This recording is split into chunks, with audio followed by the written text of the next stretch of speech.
À son tour, il quitte le navire Trump après avoir tenu 2 ans malgré ses désaccords avec le président.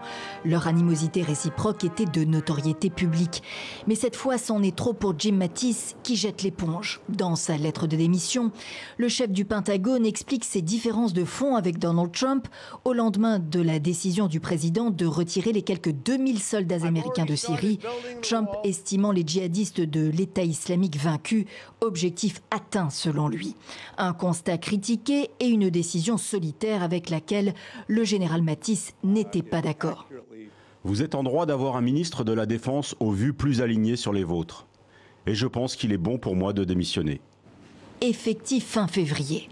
Jim Mattis est donc le dernier en date de plusieurs ministres à quitter la Maison-Blanche et son président impulsif souligne de nombreux responsables américains, tous bords politiques confondus. Jim Mattis était l'un des derniers symboles, l'un des derniers éléments de force, de stabilité et d'expertise dans cette administration. Le général Kelly, le général Mattis et tant d'autres comme McMaster sont partis. Cette administration est désormais livrée au chaos. Reste donc le retrait américain de Syrie, regretté à Paris, Londres et Berlin, engagé contre le groupe État islamique dans le nord du pays, mais applaudi par les alliés du régime Assad ainsi que la Turquie. Ankara et Téhéran resserrent les rangs. Le président turc met en garde les entités qui chercheraient à perturber la sécurité régionale.